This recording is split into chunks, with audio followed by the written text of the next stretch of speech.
So an update, just south of Memphis, making good time. Got a storm system going through. There's a whole front coming, and they say that it's going to spur tornadoes and things later. So I've been booking it all day, trying to make sure I get through the storm front and out of the path when it gets real strong later in the day today. Filling up with gas for the second time on this trip. So get pretty good range in the RV at least. I haven't looked at how many miles from the last stop just yet, but probably in the realm of 400 or 500. So. Just like always, I have to run the pump twice, I'm sure. They never let it run before this go. But anyway, yeah, so busy place. I think actually I'm still in Mississippi, but going to be in Tennessee here real quick. So I actually found a pump that will let it fill up. That's nice, 61 gallons. Enjoy the best goals of this match day. A new place, a new home, for a while, let me feel alive. Nothing to hold me back, take my time, just enjoy the ride. A new man passing by, life is good, best I've ever felt.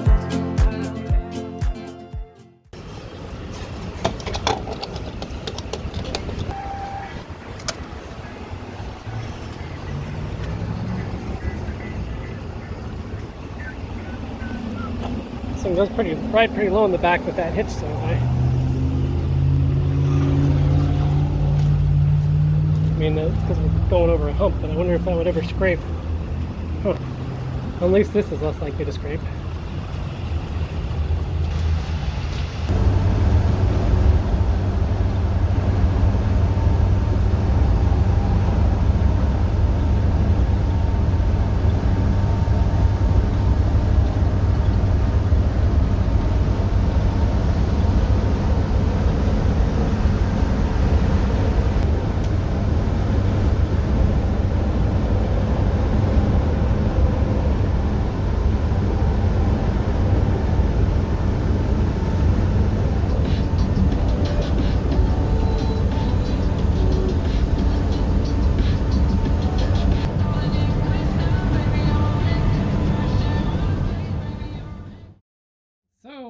Just checked into a harvest host site here in Little Rock, Arkansas. I pushed kind of hard all morning because there's this big weather front coming through, and it was a high risk of tornadoes. And I saw that if I made enough time, I'd get through the front and be out of that risk. So that's what I did. Little Rock just had that storm. There's a tornado happened literally right down the street here. It's total chaos. So I'll try to maybe film when I go back out of here. But this place I'm staying at is called St. Joseph Center, and I'll film around a little bit as I go out here. But very peaceful place, and after the last couple of days, I've really pushed quite a bit for an RV anyway. A lot of driving. If I was in a car, I think that it would be a pretty simple driving. But anyway, for pushing the RV. I think we've covered 900 and something miles or somewhere around, or maybe not quite 900, but we're right in that range. So from Savannah to Little Rock. And so yeah, I'm enjoying some relaxation now. Got my computer out and doing some emails, and I'm going to go check out their fruit stand. And anyway, I'll show you around. So there's our little site there. We're all leveled out. In fact, I got to close this hatch. But the old church is over here. I haven't really looked around yet, but there's a goat pen. Oh, and they got a sheepdog. I like that.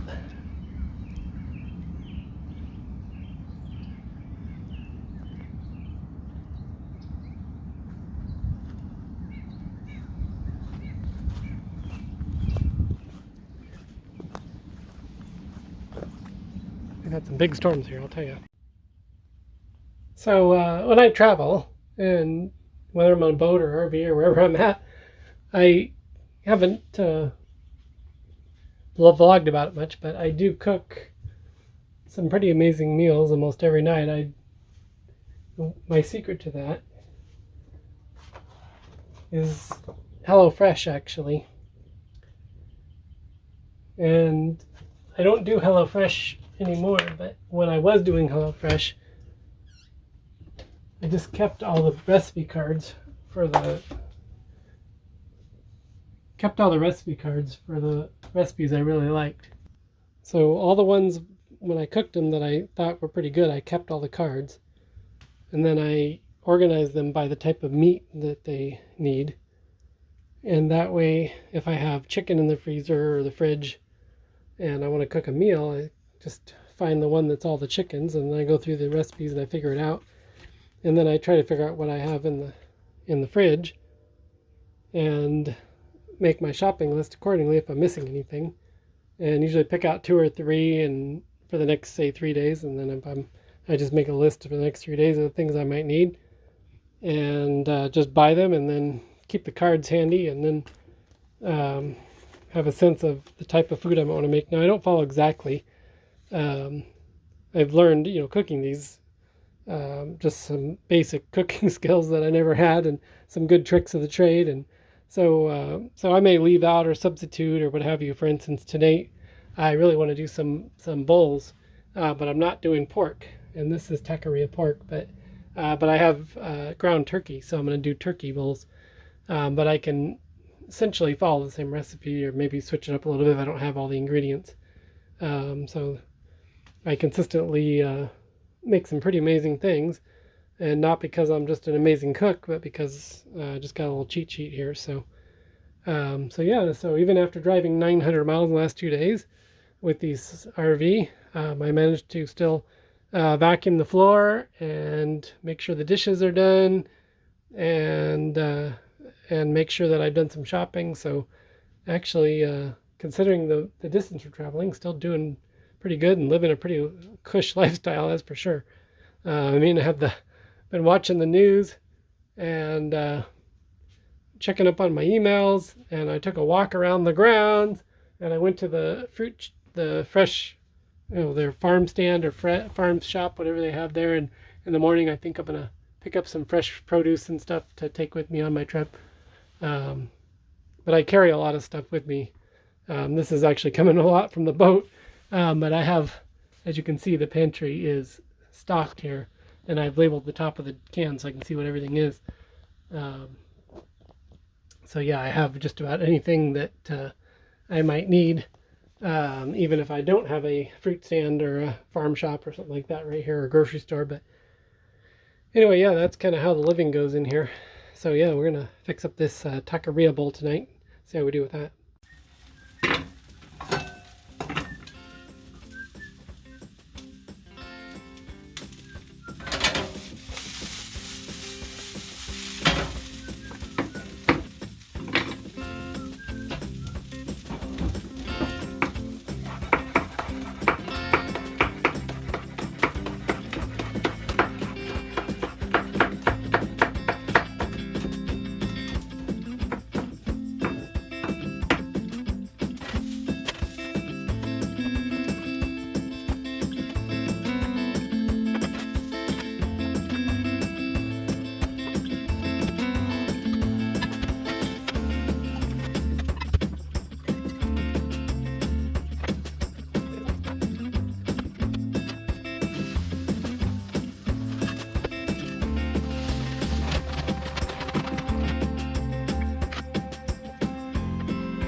This tornado that just came through here did a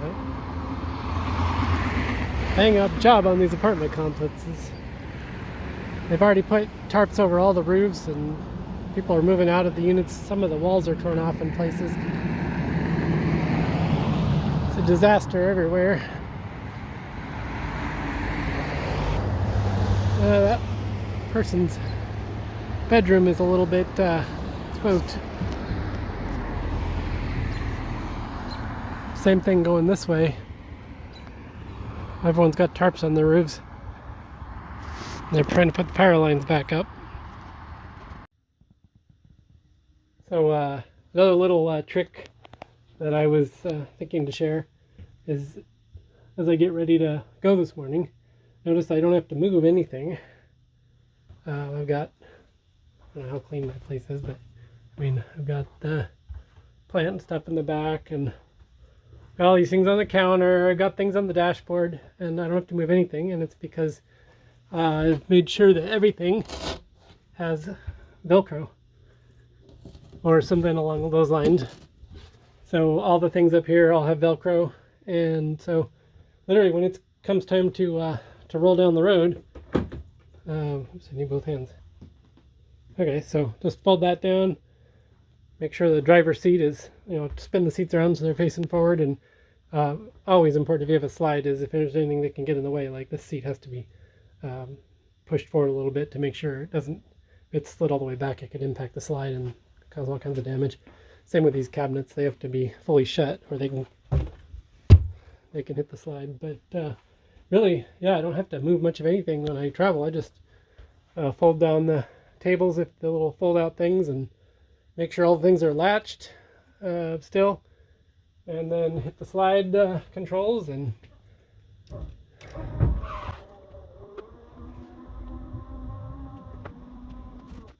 there's that one. This one's interesting because the extra thick mattress, the old mattress, the original one, would have slid under. There's like a little indentation there. This one gets a little bit smashed, but notice it's so soft, it doesn't really hurt anything. Just squishes a little bit. Really need to make my bed. Anyway, so the only thing not Velcroed, the hand soap. The dish soap's not Velcroed, so there's a few little things. A couple dishes I didn't wash, so yeah, but really don't have to, just set a few things in the sink. Don't have to do much, just put in the slides and pull up the stabilizers and drive away. So yeah, pretty dang easy way to go compared to the old days of having a camper and all the things we used to do, that's for sure. So St. Joseph's Center here in Little Rock, Arkansas. I'm going to call it a win for a Harvest Host site because it is very peaceful. I mean, you can hear cows moving and stuff like that, and you can hear road noise. I mean, the road's right over here, so it's not totally peaceful that someone goes by with a loud engine or something. But compared to most options when you're traveling, this is pretty great. So it did cool off a lot getting through that front that moved through the storm front, and pretty eerie going through the fresh tornado zone on the way right here. I'll put some pictures of that I took yesterday when I went on a walk. Tornadoes have been rampant, so one just barely missed this spot just a couple days ago. Anyway, time to hit the road. Normally I just put the jacks up and go, but this whole parking lot is a little bit sloped in two directions. It's sloped forward and sideways, so that I like to put a little boost to the stabilizers with those little pads. So after I pull up the levelers, I do got to grab those guys, but that's about it. Both levelers, hit the road. I was going to stay for their farm stand this morning, but I'm all ready. It's an hour before they open, and kind of anxious to just go ahead and get on the road, so I think we're going to do that and check in later. Desperately need propane. Been burning through propane for the last couple months and noticed that it's just about completely empty, and found a place through Google Earth that I can see they refill propane right off the freeway like an hour down the road, so that seems like a great place to stop. I'm going to put that on the GPS and head that way. So of course the train's going by. I did, and there's a freeway right there. I did find propane. It's easy to find, replacement tanks just about everywhere, but places that'll fill the RV are a little more limited. And one thing I've also noticed is last time I got propane was in Georgia. And I burned it all up using the heat for the last month, but the price fluctuates a lot. When I filled up in Georgia, it was $90 to fill 15 gallons, and here it's $42 to fill 15 gallons. So pretty big difference, and the people here are just the friendliest, about the friendliest you could ever meet, and not a whole lot to say about Arkansas. I mean, poor Arkansas, it's kind of unremarkable in almost every way, but the people are friendly, and it's not unattractive. It's just woods everywhere I've been, and so yeah, there goes the train right on schedule, right? Anyway, so yeah, not a whole lot to say about Arkansas, but just a friendly place to travel through. And a little later we'll be in Oklahoma, so that's what's going on. Just gonna keep cruising down the road. So third fill up of this trip, we're in Oklahoma now, and cheapest gas that I've found yet, actually. I don't know, we're about an hour and a half before we get to Oklahoma City, so still got a lot of Oklahoma to go. Covered about a little over 1,000 miles from Savannah to here. So nothing eventful, about the most comfortable trip you could have so far. That's about right. I didn't let it run as empty this time, so 54 gallons is about where I expected, and I think we're going to be probably filling up again in Texas, because I think after Texas gas is going to get a lot more expensive, so I'm going to be full when I leave there. So yeah, staying in Oklahoma tonight though, so I'll check in when we stop.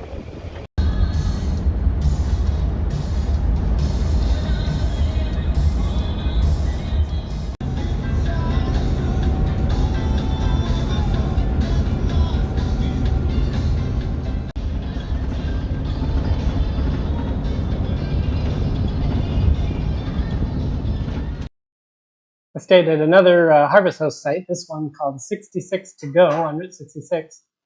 Nice big parking lot and some good classic American food. I got so used to my video always syncing through Wi-Fi that as I traveled, I got fooled and didn't realize that all my video was not uploading, and then I ended up losing them. So yeah, I lost about 5 days of video, but I did have a successful cross-country trip. Camped in a lot of nice places, barely spent anything on campsites, so that was awesome. Yeah, so I did eventually make it back to Arizona and got back to my hometown in Wickenburg and got my storage room all cleaned out while I was there. And that's about the time I figured out what was happening in my video, so that's where we'll pick up next week. Just had a major catastrophe. I stopped here to take a little break and apparently didn't get it all the way into park. And she just gently drifted right into that tree.